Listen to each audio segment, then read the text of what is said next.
Hola, ¿cómo están? Bienvenidos a Entre Firmas. Hoy me toca a mí presentar, lo cual es poco usual y espero no hacerlo mucho porque el honor de esto siempre será de mi querida Mafer. Pero quiero platicarles que voy a entrevistar a Marifer y digo entrevistar porque eso es lo que tratamos de hacer aquí, pero quiero platicar con ella de un tema que para mí es sumamente complicado y muy interesante y que a veces tenemos una mala percepción, una mala idea o muchos como sentimientos encontrados, diría yo, en todo este tema de las sociedades de gestión, en todo este tema de los sindicatos, todo este tema del pago de regalías y todo esto que tiene que ver con los derechos de autor y derechos conexos. Te doy la bienvenida, Mafer, ahora del otro lado para platicar contigo de esto y algunas otras cosas que vayan saliendo. Te voy a pedir que además de que te haga yo algunas preguntas que son algunas hasta dudas personales en este aspecto, también tú nos guíes y nos lleves de la mano en esto que sé que tú has hecho durante algunos años, que lo haces muy bien y que eres experta. Hola, Mafer. Hola Gastón, hola la Victoria de Entre Firmas. Ahora va a estar muy simpático. Pues sí, lo que quieran saber, esto es el tema, digamos, que siempre me ha apasionado dentro del mundo del derecho de autor, la gestión colectiva. Y ya les explicaré yo por qué me parece tan útil y tan interesante. Perfecto, Mafer. Yo quisiera empezar porque nos ubiques a todos. ¿Qué demonios son las sociedades de gestión? O sea, porque escuchamos esto, inclusive vemos luego hasta las siglas, ¿no? Y no entendemos porque que un SA, que una C, y de esto de repente vemos unas siglas hasta extrañas en esto de sociedades de gestión. ¿Qué es una sociedad de gestión? Pues mira, Gastón, a ver, hay derechos de autor que los autores pueden negociar en lo individual, en cortito, ¿no? El músico que puede negociar con la disquera, el escritor que puede negociar con el editor, el guionista que puede negociar en cortito con un productor de televisión o con un productor de cine, pero hay ciertos usos de las obras o formas de explotación de las obras que los autores materialmente sería imposible, o por lo menos muy difícil, que las pudieran controlar en lo personal, de manera individual. Les pongo un ejemplo súper sencillo. Imagínense a un músico, un compositor, que tuviera que negociar con cada disquera eh, los derechos para permitir el uso de su composición para otros intérpretes. O otros usos como que esa música se pueda pasar por una rocola o que se suba a un agregador o cada músico, cada compositor negociando con cada restaurante porque la música se transmita, digamos, en el ambiente o con un hotel o con un gimnasio o con un restaurante o con una radiodifusora, ¿no? ¿Cuántas veces va a pasar mi canción durante el día por cada radiodifusora que existe en este país?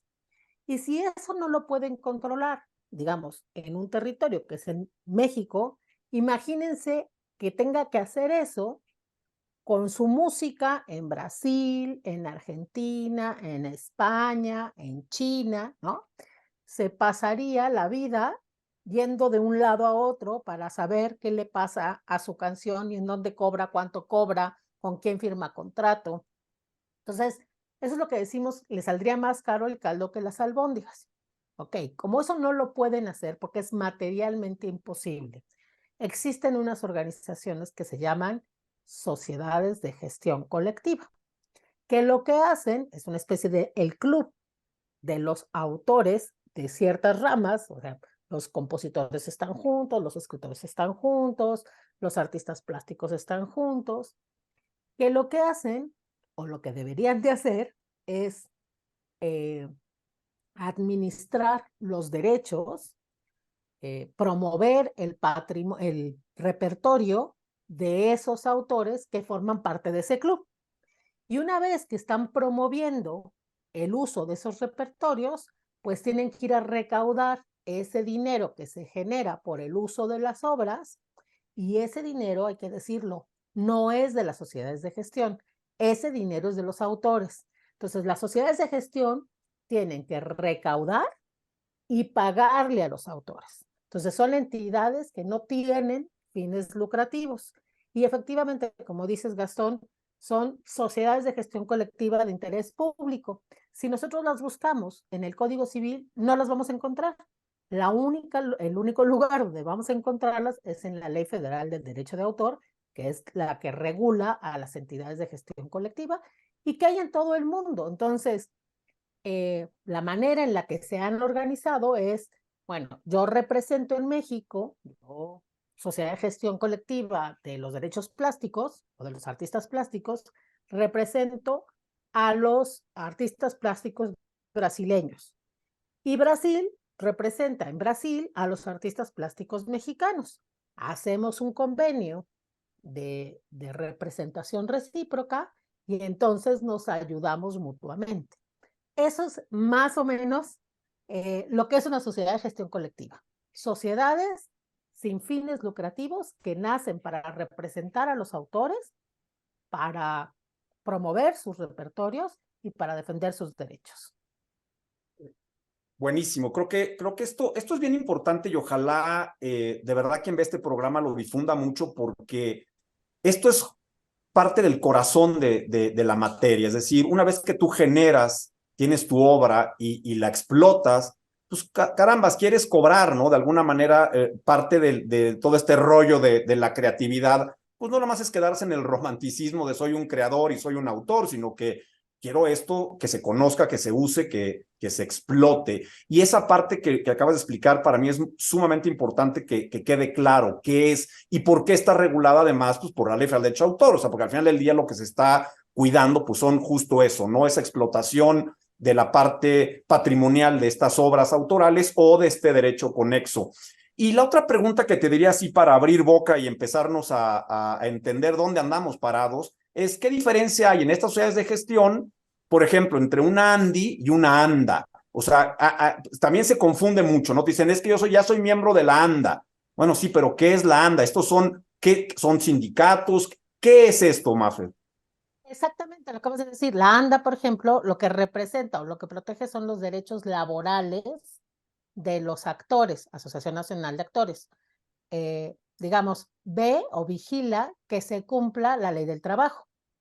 En el caso de la ANDI, es la Asociación Nacional de Intérpretes, lo que cuida son, en este caso, lo que le conocemos o le llamamos en el mundo del derecho de autor los derechos conexos. Los derechos conexos son los que tienen a algunas personas, a algunos sujetos que no tienen derechos autorales, pero que lo que hacen es contribuir en la difusión, en la promoción, en el conocimiento de las obras. Un ejemplo, don Armando Manzanero era el compositor de No sé tú. Don Armando Manzanero tenía derechos autorales. Luis Miguel es el intérprete de No sé tú. Luis Miguel tiene derechos conexos porque lo que él hace con su trabajo, con su voz, es contribuir en la difusión de la obra musical. Entonces, hay entidades de gestión colectiva que representan a titulares de derechos conexos, como por ejemplo la ANDI o como por ejemplo SEMPRO, en el caso de México, que a quien representa es a editores que también son titulares de derechos conexos y también autores por la parte, digamos, de la creación, ¿no?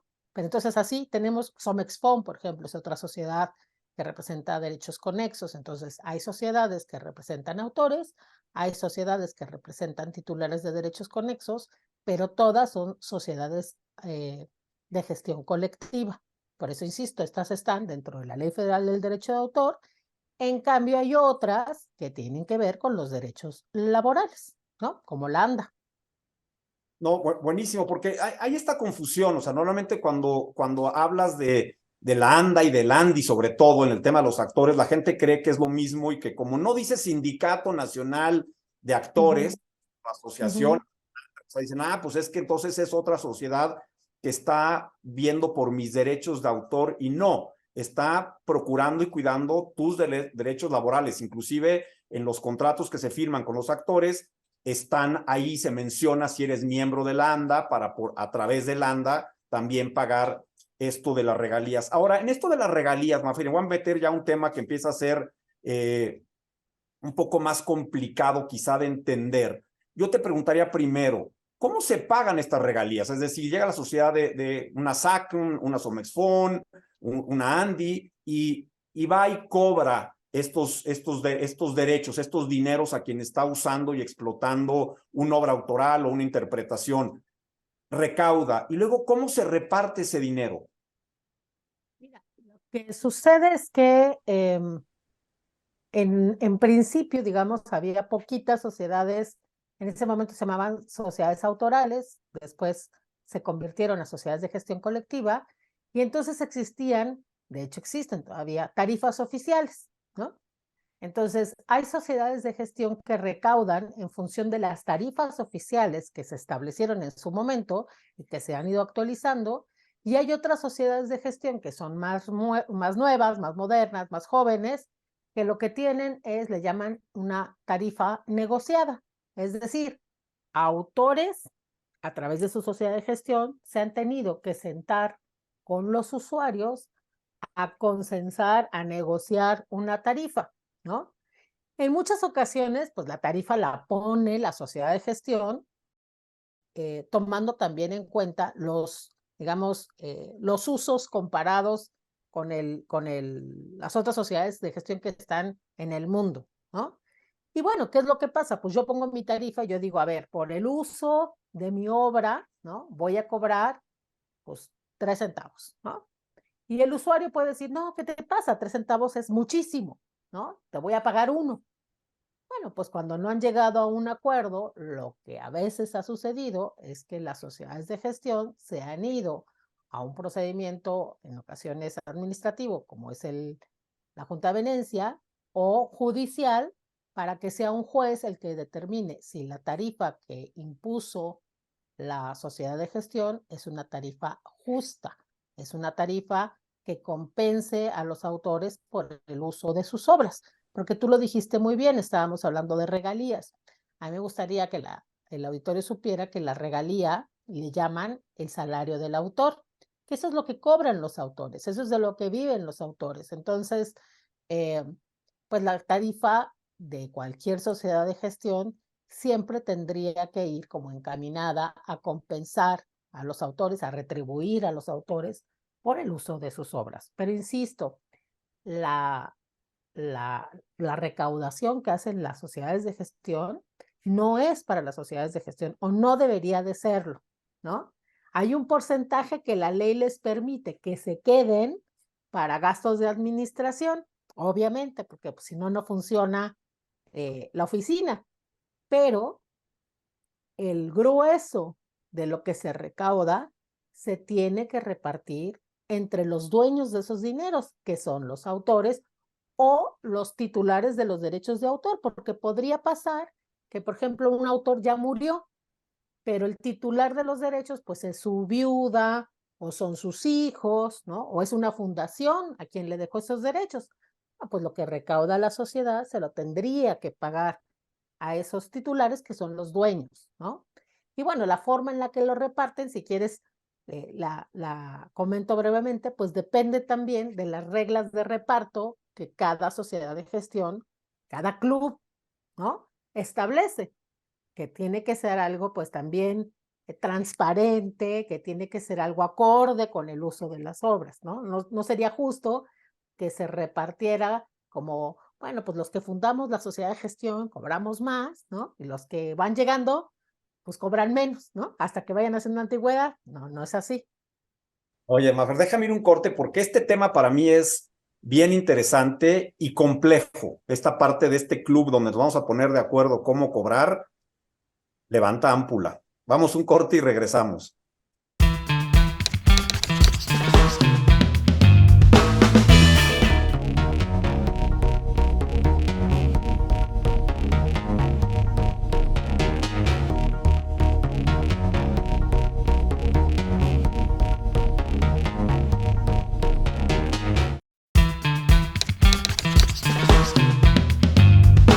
Bueno, pues estamos de regreso en Entre Firmas con mi querida Mafer y denos like. Todavía no estamos cobrando porque nos den like ni patrocinios ni nada, pero no, bueno, síganos, de verdad, síganos, denos like, busquen en las redes, compártanlo porque, insisto, son temas de mucho interés para todos aquellos que están involucrados en la materia del derecho de autor, en la propiedad intelectual en general, y que lo estamos haciendo para ustedes, para que tengan cierta información. No sé si sea la mejor o no, pero es información que cuesta a veces trabajo a llegarnos, que no está en todas partes y que de verdad, aunque suene un poco sangrón de nuestra parte, es experiencia, mucha experiencia de muchos años de estar ya metidos en esta materia, tanto Mafer como yo, y que lo estamos haciendo para ustedes. Entonces, síganos. Oye, Mafer, tengo aquí una pregunta y que a veces ha sido, no sé si una leyenda urbana, a lo mejor yo nací con ese rollo en materia de sociedades de gestión y yo no he estado nunca dentro de una. Yo sé que tú sí estuviste dirigiendo en la parte jurídica, ya nos platicarás cómo funcionaba, pero una de las que más oímos hablar todos los que estamos involucrados en el medio del derecho de autor, y siempre hemos platicado aquí, lo que son libros, lo que es música, como que siempre nos conecta de inmediato con el tema del derecho de autor, ¿no? O sea, las películas, o sea, cine, música, libros es derechos de autor de inmediato. Y está por ahí la sociedad de autores relacionada con los compositores, con los autores de obra musical. Y por ahí decían que había una forma, de entrada que tienen su propia moneda, ¿no? Sus unidades de derechos de autor y su forma de cobrar y que hay una pirámide y que las canciones de oro que ellos determinan de oro porque fueron compuestas por X o Y autor son las que cobran primero y en todos los autores que apenas se inscribieron pues no cobran igual. Sin meternos a lo mejor en eso y comprometernos en ese tema tan delicado porque lo es, ¿cómo funciona? O sea, ¿cómo nos ponemos de acuerdo? O sea, ¿por qué va a cobrar alguien más o menos? ¿O todos vamos a cobrar igual? ¿Cómo se debería, o cómo crees tú que se debería de cobrar? Mira, lo que dice la regla general es que se debe de cobrar en función del uso de la obra, ¿no? Las obras que se usan mucho, pues tienen que recaudar más que las obras que se usan menos, ¿no? Eso es como la regla de oro. Cada sociedad de gestión tiene la posibilidad de establecer su propio reglamento de distribución, de reparto, ¿no? Y sus propias reglas, pues, tienen que estar obviamente alineadas con el uso de las obras. Entonces, a ver, pues hay sociedades de gestión que dicen, a ver, hay obras que permanecen como en el gusto del público, ¿no? Eh, no sé, yo les voy a contar, yo soy bisnieta de Quirino Mendoza y Cortés, que es el compositor del Cielito Lindo, ¿no? Bueno, aquí el Cielito Lindo es una de las canciones que más se toca en México y apenas llega el Mundial o llegan las Olimpiadas y suena el Cielito Lindo, ¿no? Bueno, entonces yo diría es como un clásico, ¿no? No se trata de que la toquen todos los días como el himno nacional, no pasa, ¿no? Pero es una canción que frecuentemente suena. Y si tú te vas a Garibaldi, pues seguramente tocarán el Cielito Lindo o tocarán el Rey. Son canciones que permanecen. Hay otras canciones que digamos que tienen como su pico y luego se pierden, ¿no? No sé, Azareje, ¿hace cuánto que no escuchas Azareje? ¿No? Entonces son como, ¿hace poquito? No, no, no. La que ¿No? también, ¿no? Que tuvo sus versiones y pegó durante unos meses y de repente, pues no la vuelves a escuchar nunca, ¿no? Claro, o la Macarena, ¿no? Pues, a lo mejor en las bodas. Entonces, bueno, eh, a la hora que establecieron, es un ejemplo, a la hora que se establecen las reglas, dicen, bueno, hay canciones que se mantienen y hay canciones pues, que tienen sus picos. A lo mejor en el momento del pico está muy presente la canción porque pasa por el radio, porque están en las rocolas, porque salen en la tele, porque lo que sea. Bueno, pues en ese pico la recaudación será a lo mejor más para el venado, ¿no? Para, ¿no? Todas esas canciones de esos picos. Pero hay otras que se mantienen. Entonces, bueno, ¿cómo reparten? Bueno, pues hay canciones que se consideran como clásicos y entonces pues esos clásicos siempre recibirán regalías. Otras, pues conforme se van pasando, se van perdiendo, dejan de recibir. Caso de los libros. Normalmente, de donde se recauda por licencias son de los textos universitarios o de los libros que se utilizan para formación, ¿no? Bueno, pues si es un libro, no sé tú, pero yo, por ejemplo, estudié con García Maínez, ¿no? Y creo que ese es un libro que siguen pidiendo en la Facultad de Derecho, ¿no? A pesar de que es un libro que tiene la eternidad, ¿no? Bueno, García Maínez, cada vez que se fotocopia, seguirá recaudando. Lo mismo que el Baldor. Y a lo mejor otro libro, pues no sé, yo usé un libro para hacer la tesis de don Farel Cubillas. Pues ese libro ya está totalmente desactualizado. Seguramente nadie lo utiliza ya. Entonces, ese libro, pues no va a recaudar. No va a recaudar porque ya nadie lo usa, a menos de que hagas un trabajo, una tesis en donde, bueno, pues por historia, lo que sea, por antecedentes históricos, tengas que sacarlo. Entonces, eso es un poco como la manera en la que las sociedades de gestión consideran a qué obras les tienen que dar más que a otras. En la sociedad de artistas plásticos, seguramente la obra de Frida Kahlo está mucho más presente que la obra de otras autoras que también forman parte de la sociedad de gestión. Seguramente piden con mayor frecuencia licencias para utilizar imágenes de obras de Frida Kahlo que otras autoras. Pues entonces a la gente que hoy en día tiene los derechos de Frida le tocarán más regalías que a otras autoras. Entonces tiene que ver con el uso de la obra. No, fíjate que, digo, lo acabas de decir y creo que eso nos empieza ya a abrir muy bien el panorama y a tratar de entenderlo con mucho mayor claridad. Eso, el uso. O sea, al final del día, cuando hablamos de derechos patrimoniales, hablamos del uso y explotación de la obra. Entonces, si la obra se está usando y explotando, pues tendrá evidentemente que recibir esa regalía más que obras que si bien están ahí, su uso y explotación pues no es tan cotidiana o no es tan importante. No quiere decir que no estén ahí y no se puedan usar y explotar, quiere decir que no está siendo tan cotidiano, tan frecuente ese uso y explotación. Esto que dices para mí es fundamental y creo que es algo que tenemos que entender todos, ¿no? Para no caer en estas leyendas urbanas de, es que, como esto, el cielito lindo, ¿por qué cobra tanto? Bueno, pues si resulta que lo ponen mucho y está en los estadios y está en Garibaldi, como dices, y que es una canción que cualquier extranjero que viene a México la quiere escuchar, pues tendrán que entender que recaude más que algún tema que está a la mejor de moda. Y ahí te diría, o sea, ellos como sociedad, en el caso de la música, por ejemplo, que es quizá el ejemplo fácil, y luego quiero entrar contigo al tema de las universidades, los libros, la reprografía, porque es bien interesante y a veces no le damos el valor que tiene cuando estudiamos toda la carrera de andar fotocopiando cosas en las fotocopiadoras de la universidad y pensamos que no pasa nada. Pero ahorita regreso a eso y la música, por ejemplo, ¿se fija la sociedad de autores en cómo está el Billboard, cómo están las canciones, en qué posición están en la semana, al mes, para decir, oye, esta tiene este éxito o está ahorita tocándose mucho en el radio, está en las discotecas? Y tomando un poquito eso de la mano, el que estén en bares, digo, discotecas, ya dije miedo. Parece que yo sí estudié con García Maínez, no nada más en su libro, sino con él. Eso también, o sea, van y les cobran, o sea, una vez que sabemos que ese tema está ahí, voy y cobro a los bares, a los antros, ¿cómo funciona? Eh, bueno, a ver, como ya dijimos, tiene que ver con el uso de las obras, ¿no? Entonces, normalmente lo que las sociedades de gestión, sobre todo las de música, que son las más grandes, las más fuertes, hacen es tener monitoreos permanentes. Tienen departamentos que tienen monitoreo, ¿no? Para saber más o menos dónde se están usando y qué obras se están usando.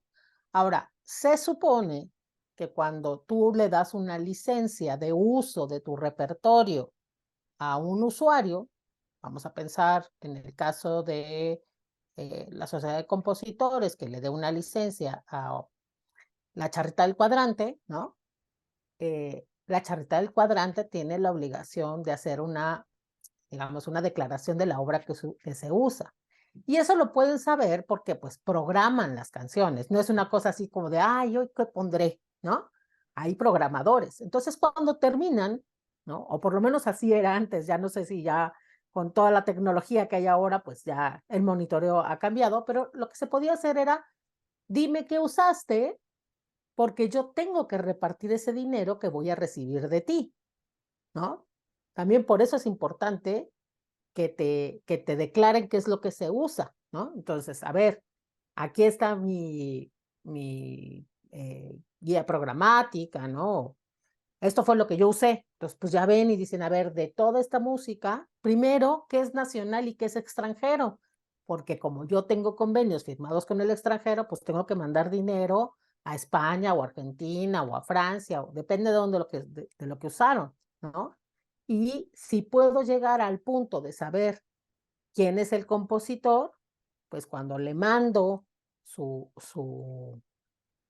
informe o su reporte a España, ¿no? Le digo, pues mira, de lo que te estoy mandando, pues son 3 pesos para el señor Bosé, son 4 pesos para el señor Antonio, ¿no? Y así le voy diciendo. Lo mismo de allá para acá, ¿no? Esa es un poco la idea. Ahora, hay veces en las que eso es también muy complicado o difícil o imposible. Pensemos, por ejemplo, el centro de fotocopiado, ¿no? Pues yo no puedo pedirle al señor del changarro de la esquina afuera de CU que me esté haciendo una listita de, ahorita saqué 4 copias de este libro, 2 de este libro, ¿no? Porque me va a decir, oiga, no, pues me voy a tener que contratar a un chalán solamente para darle a usted el reporte de lo que usé. Entonces, bueno, lo que se supone que las sociedades de gestión tienen que hacer son estudios o muestreos. Entonces, digamos, así es como operan, por ejemplo, las entidades europeas. En cierta época del año, ¿no? Y que normalmente son los picos de los exámenes o de inicio de clases, le piden a la universidad que de la copia que se saque, saquen una más, nada más la carátula, ¿no? Y luego ellos van y recogen todo ese tambache de copias. Y entonces van separando, ¿no? Y dices, mira, fotocopiaron 4 veces este libro, 6 veces este libro. Y entonces van sabiendo también qué cosas lo que se está fotocopiando en ese momento en esa universidad, para lo cual también se tiene que saber qué carreras se dan en esa universidad, ¿no? Qué materias se imparten en esa universidad. Y además existe una cosa que se llama declaratoria de obra. Los autores dicen, yo soy autor de la obra fulana, mengana, sutana y perengana. Y hay que saber si son obras que están vigentes, ¿no? Por lo menos que se publicaron los últimos 5 años, porque entonces pueden ser las obras que con más frecuencia se demanden. Insisto, no es lo mismo García Máinez, que se pide cada año, pues a lo mejor la obra de Don Farel, ¿no? Entonces, toda esa información la tienen que analizar en las sociedades de gestión para determinar, ok, al que le vamos a repartir es al autor A, B, C, D y F, porque el R, el S y el T, pues no están en este momento siendo usados. Si no están siendo usados, no tendrían por qué recibir regalías. Entonces, más o menos así es como opera, y ahorita te cuento el tema de los restaurantes. Muy bien, Oigan, porque dice Gastón que no estamos cobrando, pero si alguien nos quiere patrocinar, tampoco nos oponemos, ¿eh?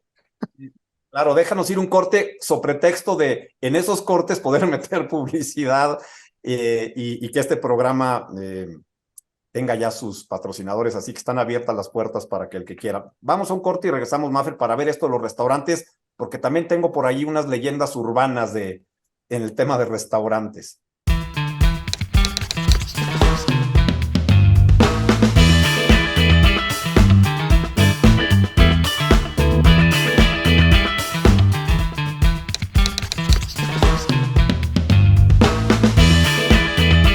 Pues estamos de regreso aquí en Entre Firmas, un Entre Firmas diferente, porque de entrada el tema es diferente, es algo que creo que no no habíamos tocado con la precisión y la profundidad que lo está haciendo Mafer, que para mí es bien importante porque no debemos olvidar que estamos hablando de uso y explotación de derechos de autor y derechos conexos.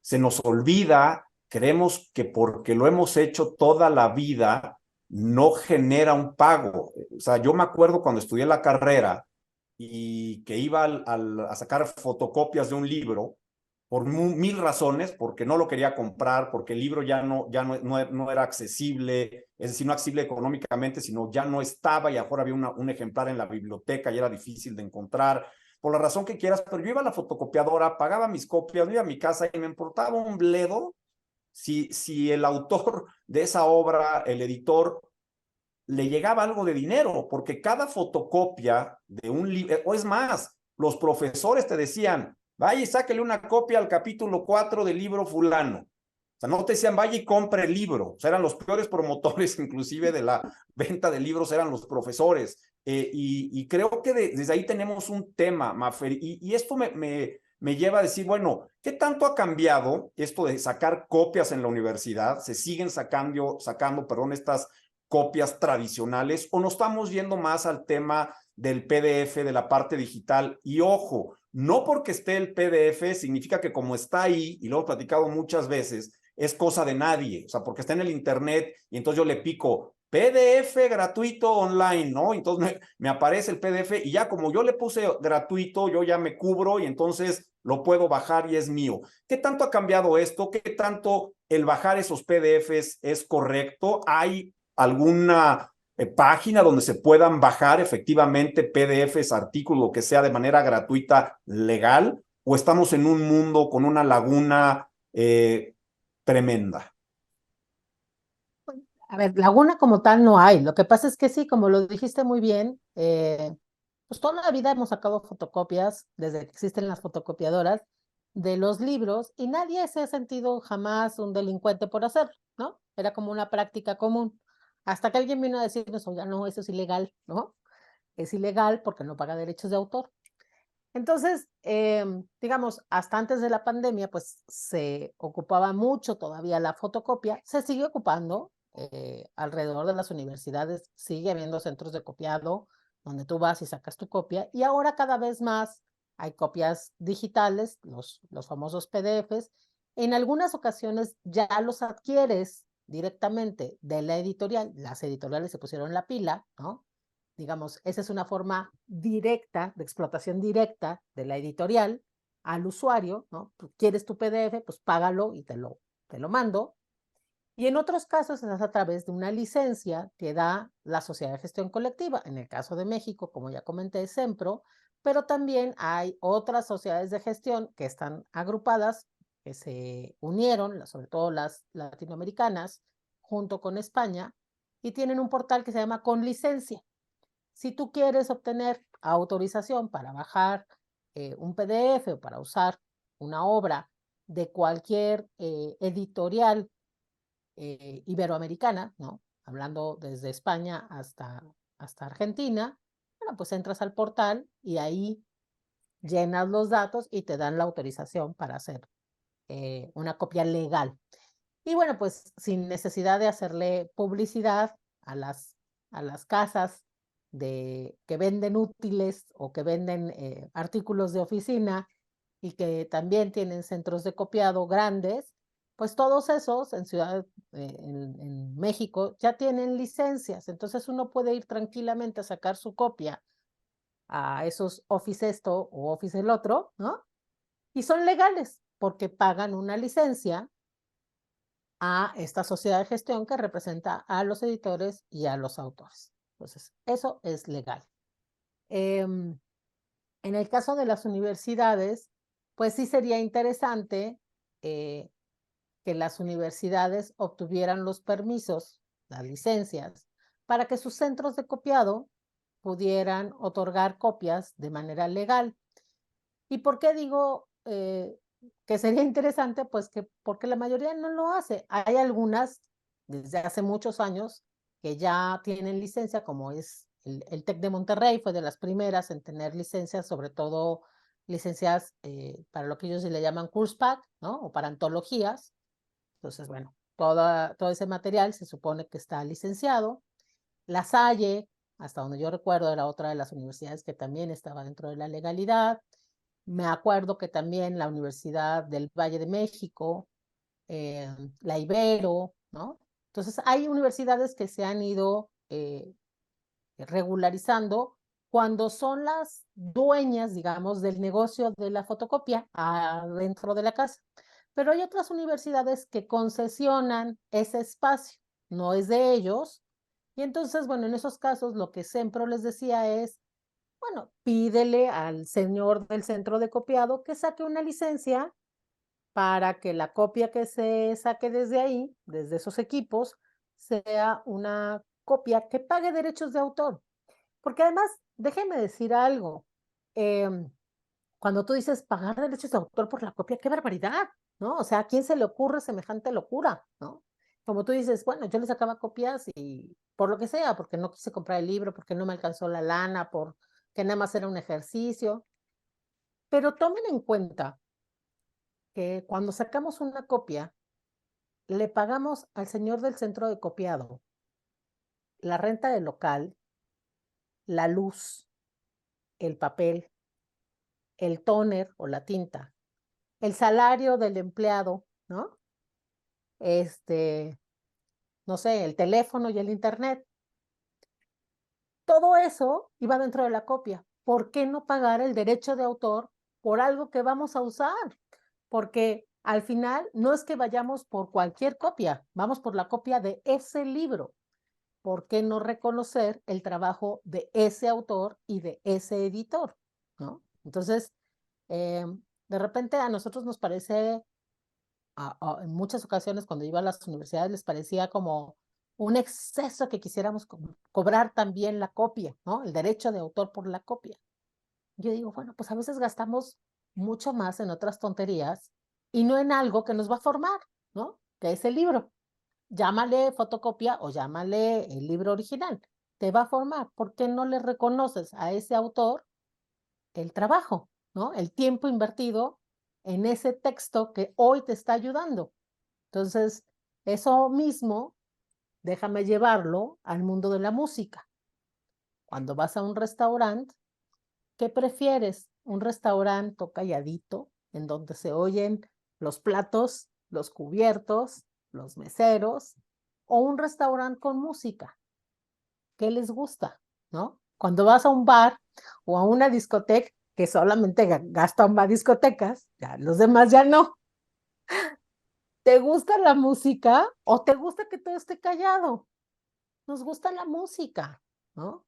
Si nos gusta la música, ¿por qué no reconocemos el trabajo de esos músicos? Entonces, las licencias que se pagan en los establecimientos como restaurantes, como bares, como gimnasios, como hoteles, en el lobby del hotel, pues todo el mundo habla de, ay, parece música del lobby de hotel. Bueno, esa música es de un compositor. ¿Por qué no le queremos reconocer ese derecho a cobrar por ese uso de esa música? ¿No? Entonces, De ¿qué verdad. hace la sociedad de gestión? Ir a recaudar, ir a cobrar para pagarle a ese autor. No, a ver, es cierto, Mafer, aquí hay un punto, y antes de que entremos a este tema justo de los restaurantes y la música en restaurantes, en establecimientos, bares, discotecas, y demás centros de diversión. La premisa principal es que no es tuyo. O sea, ese libro que no es tuyo, para hacerlo, para poder tenerlo, hay de dos. O vas y lo compras o le sacas una fotocopia. Y entonces te cuesta menos trabajo entender que pagar por el libro es como lo normal, pero fotocopiarlo, pues no, eso no debería de generar un derecho de autor. Y ojo, no porque compre el libro se vuelve mío en cuanto a la autoría y la explotación del libro, se vuelve mío esa parte material que la puedo usar y tal, pero no me vuelvo dueño del libro como tal. En el tema de la música y los restaurantes y todo esto que comentas, a mí, y lo acabas de decir, siempre me ha llamado la atención y cuando yo empecé a estudiar estas cuestiones de los derechos de autor y del pago de regalías y de las sociedades de gestión, que, insisto, no es lo que yo más sé y que reconozco que estoy aprendiendo muchas cosas, inclusive hoy, espero que toda la gente también. Lo que tenemos que entender es que si usamos esa música deja tú a lo mejor en una discoteca, que sería clarísimo, en un bar, en un antro o en algún restaurante, en una tienda. O sea, el hecho de que yo ponga y ambiente una tienda y yo les preguntaba cuando algún cliente le ha caído, por así decimos vulgarmente, ya me cayó la SACM, ¿no? Ya me cayó Somexfon, ya me cayó Amprofon.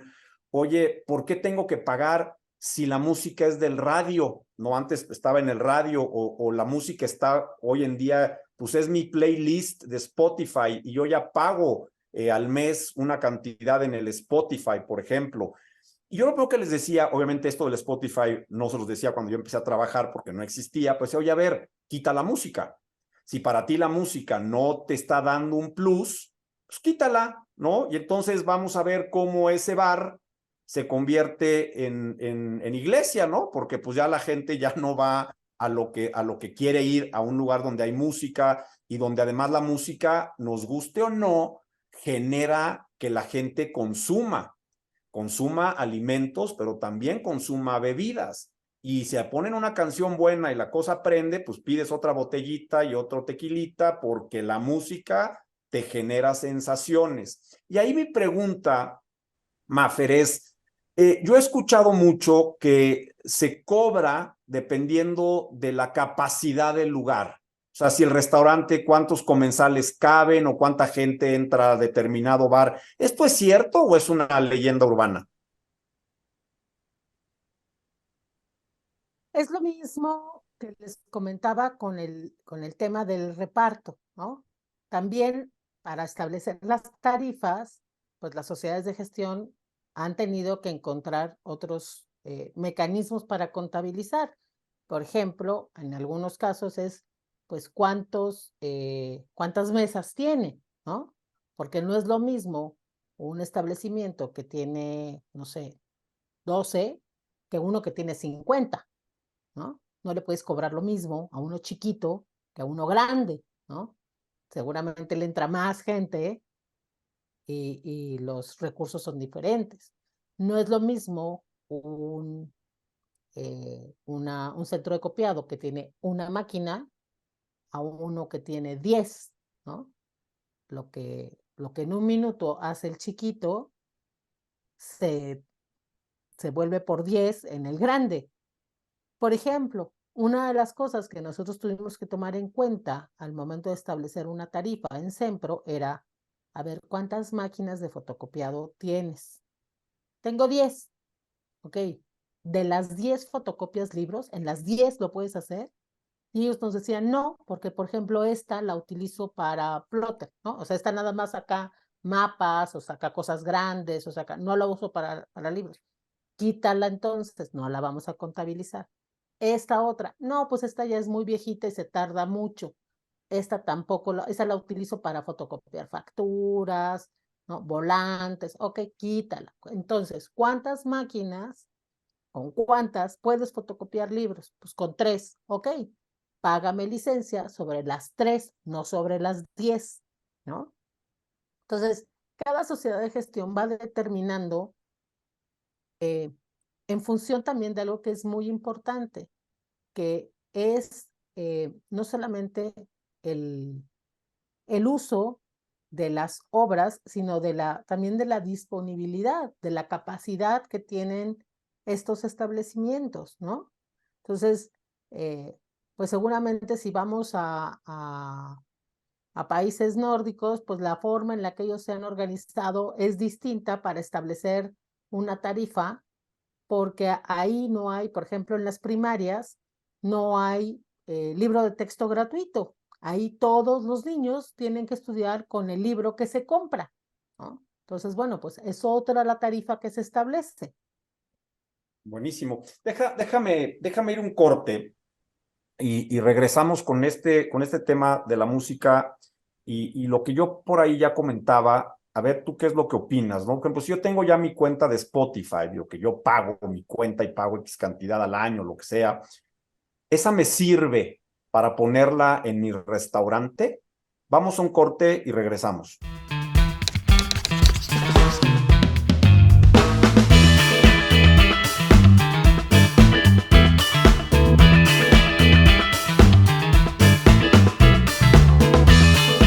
Bueno, pues ya estamos de regreso en el último segmento. Qué rápido, Mafer. La verdad, cuando empiezo uno a platicar de estas cosas y cuando escucho uno todo lo que significa esto, las áreas de gestión, esto corre y corre muy rápido. Y de veras, ojalá y este programa se difunda mucho porque toda esa información que nos has compartido y además de todas estas experiencias tuyas, es bien importante que se conozca, que se escuche y que la gente que tiene esos derechos sepa por dónde y cómo cobrar esa explotación.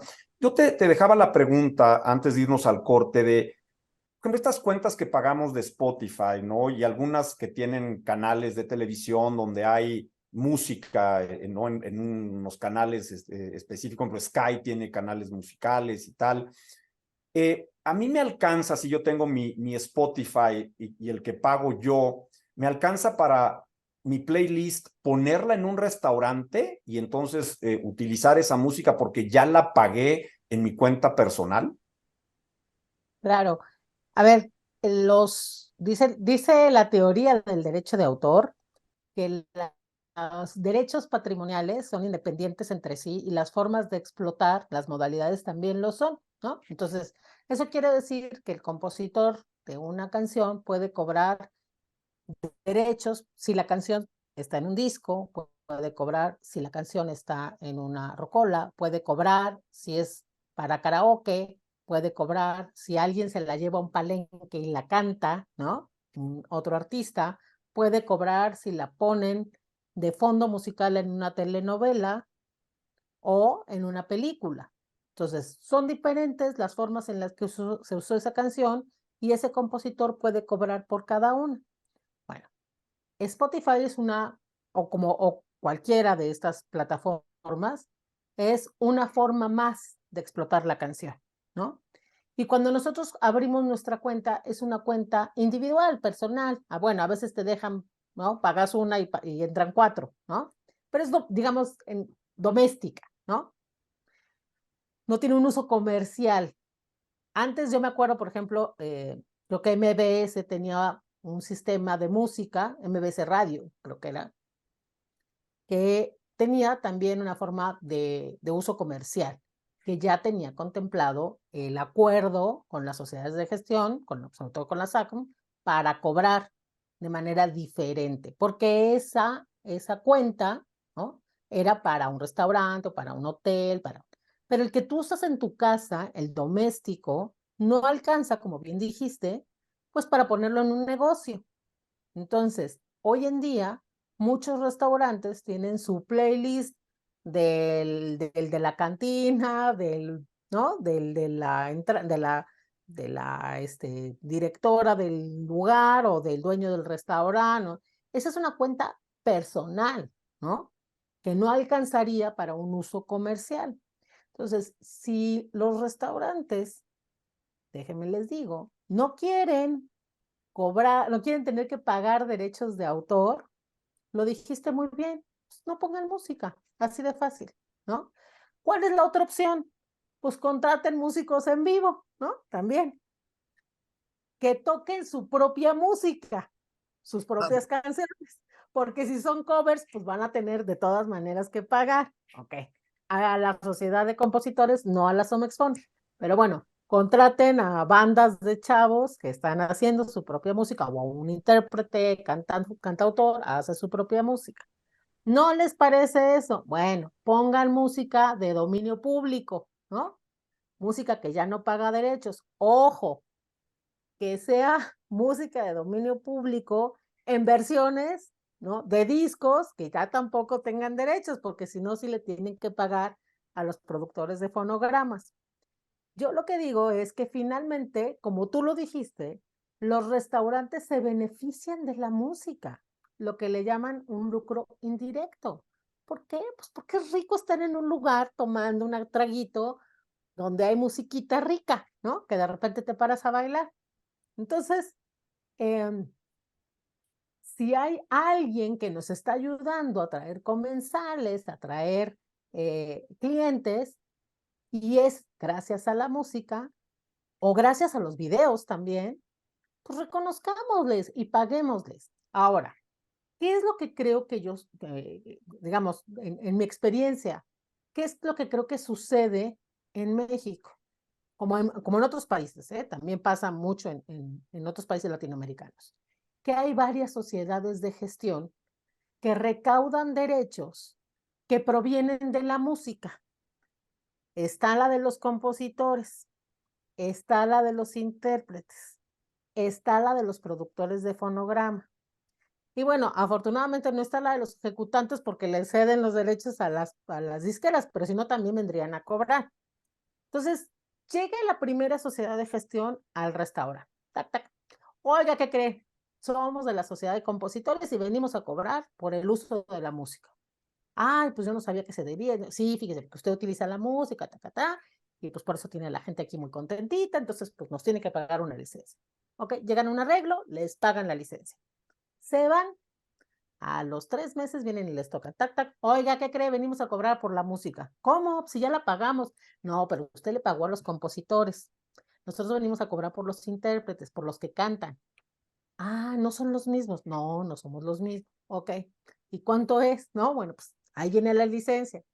Válgame, bueno, pues entonces pagan, ¿no? Ya, se sienten tranquilísimos y les cae la tercera. ¿Qué creen? Venimos a cobrar por los productores de los fonogramas. Oiga, pero ya le pagué el compositor y ya. Sí, pero nosotros somos otros, ¿no? Nosotros somos los que hacemos la producción para que el disco le llegue a usted o subimos la música, ¿no? Con el acuerdo que tenemos con las plataformas. Entonces, ¿qué es lo que pasa? Pues que los usuarios, ¿no? Los negocios dicen, oye, es que vienen 3 diferentes a cobrarme. ¿Por qué no hacen lo que le llaman en el mundo el sistema de la ventanilla única? Viene una, me cobra esa una y luego esa una va y lo reparte, ¿no? Oye, le toca su parte al compositor, su parte al intérprete, su parte al productor, ¿no? Eso es lo que creo que no tenemos y creo que es lo que al final desgasta. Nosotros en Sempro alguna vez intentamos hacer eso porque teníamos la experiencia vivida del caso de la música. Entonces dijimos, imagínense que a los centros de copiado primero llegue a cobrarles Sempro, ¿no? Luego llegue a cobrarles la Sociedad de Artistas Plásticos, la SOMAP, porque hay imágenes incorporadas en los libros. Y luego que también llegue la de los fotógrafos, porque también pueden venir fotografías. Y luego también lleguen las de los historietistas, ¿no? O la de los cartonistas. Y luego, pues así hasta el final, de repente, que también la SACM decida ir a cobrar por la impresión de partituras. Nos va a pasar lo mismo. Nos van a odiar. Lleguemos a un arreglo entre nosotras, ¿no? Para que establezcamos que de lo que recaudamos nosotros, que ya nos abrieron la puerta, de ahí le repartimos a las demás. Pongámonos de acuerdo. Ese es el punto que yo creo que en muchos casos, pues saca de onda a los usuarios, ¿no? Que dicen, pues es que vienen 3 a cobrarme y nadie me explica por qué. Y además nadie me dice quién puso la tarifa, por qué tengo que pagar eso, quién dijo que eran 4 pesos y quién dijo que eran 4 mesas, ¿no? Ese es el tema. Y si a eso le agregas que en muchos casos las sociedades de gestión son poco transparentes, yo no estoy diciendo que lo sean las mexicanas, pero sí digo que hay muchas que son poco transparentes eh, y que han sido muy cuestionadas en otros países, por ejemplo, total, hasta intervenidas, ¿no? Porque pues nunca se sabe qué pasó con los dineros, ¿no? Que no bajaron. Entonces, eso es lo que les crea una mala fama, hacia adentro y hacia afuera. Las sociedades de gestión colectiva están obligadas a ser mega transparentes con sus socios, que son los dueños de los dineros, y con los usuarios, que son Claro. los que ese dinero, ¿no? Cuando empezaste el programa, que son sociedades de gestión de interés público, o sea, no son, o sea, esto es la cultura y es el derecho de autor el que se está finalmente protegiendo y no nada más es recaudar por recaudar para intereses particulares de la sociedad de gestión, sino es recaudar porque ese es dinero que le corresponde no a ellos, sino a los generadores de los derechos de autor y los derechos conexos. Y ese es el gran problema que veo yo, y tocaste, y te lo iba a preguntar, pero qué bueno bueno, más, no qué bueno, era lógico que lo dijeras tú porque de esto sabes y mucho, el tema de la ventanilla única, que ha sido un pleito casado entre los que estamos del lado, digamos, de la asesoría de los usuarios del derecho de autor y los que se supone que están protegiendo los intereses de los autores, de los artistas, de los intérpretes, de los ejecutantes. Porque cuando tú hablas con un restaurantero, como dices, o con el dueño de algún centro de diversión, para ya no meterme en edad, te dicen, no, ya pagué. O sea, para mí la música es todo. A mí me importa un cacahuate que si hay autor, que si quien toca la guitarra, que si el que cantó. O sea, yo de eso no sé nada. Para mí una obra musical es la que yo pongo en mi antro. Llego aquí, pongo la rola que está de moda y ya llegó un fulano y me dijo pague. Pues yo ya le pagué X cantidad, ya hasta firmé un contrato de licencia para que no me estén dando lata cada mes y yo al año pago X cantidad de dinero y yo ya pagué la música.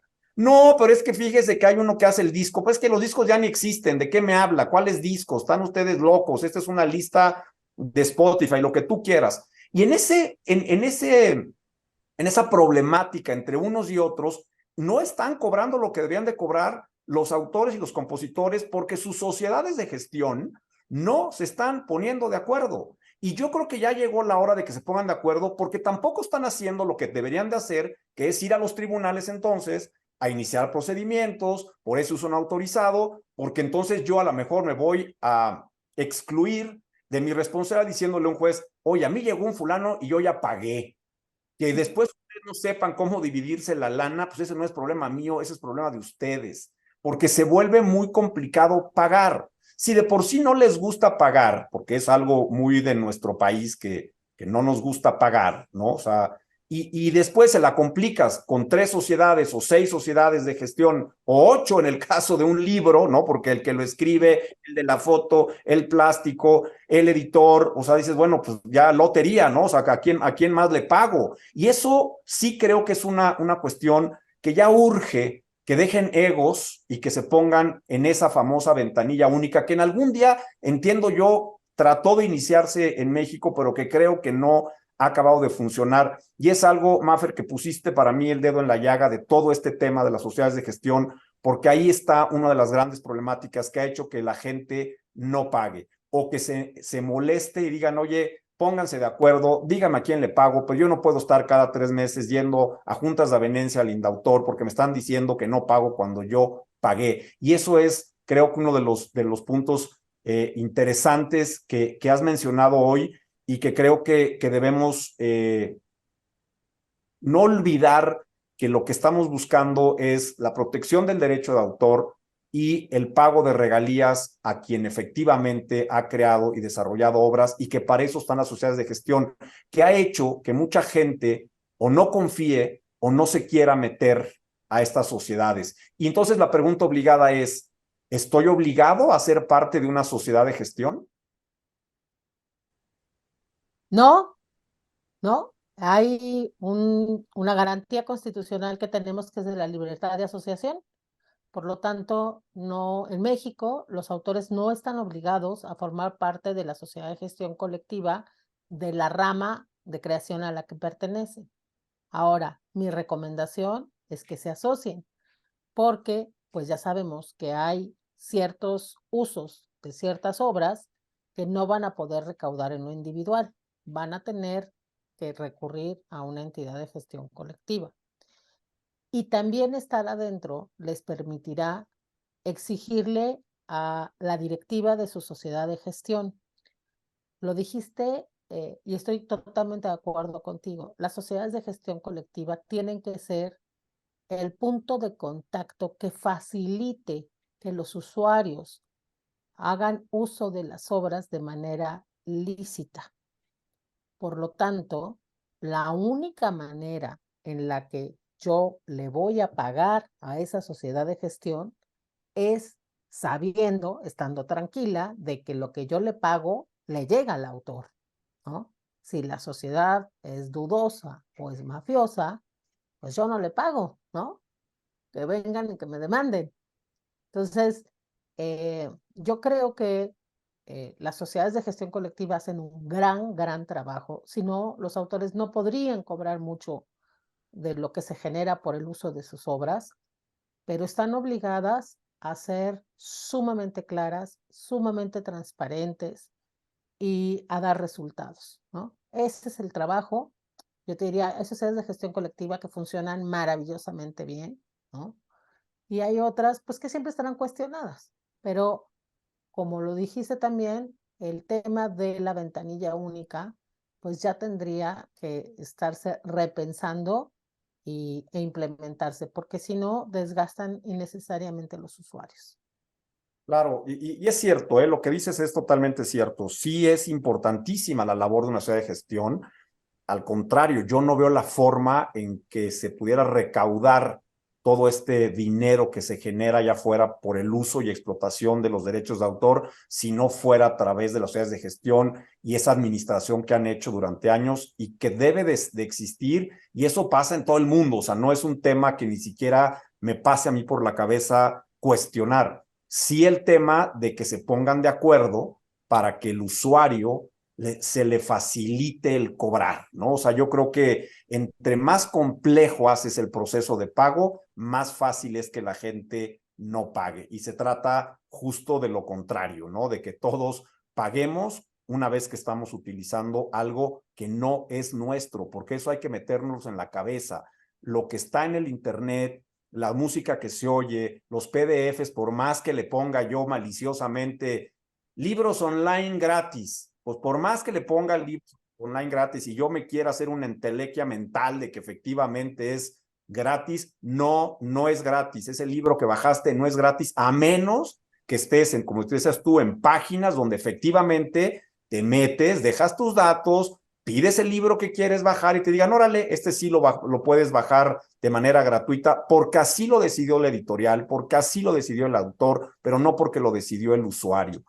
Mafer, mil gracias por haber estado hoy del otro lado. Para mí es de verdad un placer platicar estas cosas con alguien que sabe tanto del tema, que lo platica con tanta sencillez, didáctico, y que espero que de verdad, lo he dicho varias veces hoy y no me cansaré de repetirlo, lo difundan, que la gente que tiene un restaurante, que tiene un establecimiento, que canta, que son intérpretes, que escriben, que escuchen esto, que sepan que tienen derechos, que están ahí, que hay manera de cobrarlos, que hay manera de hacerlo, que no vale la pena que estés solo tratando de cobrar porque no, humanamente no se va, no puedes, es una locura, y te agradezco de verdad todo lo que has compartido hoy con nosotros.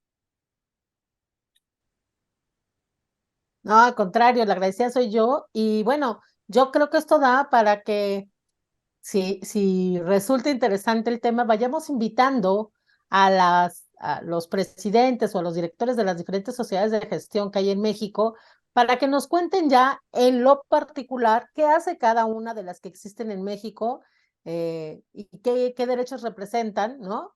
Y bueno, pues yo creo que eso va a ser muy interesante, ¿no? Que ellos nos cuenten cómo funciona su sociedad de gestión.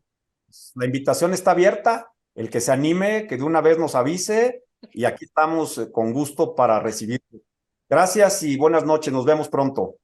Gracias.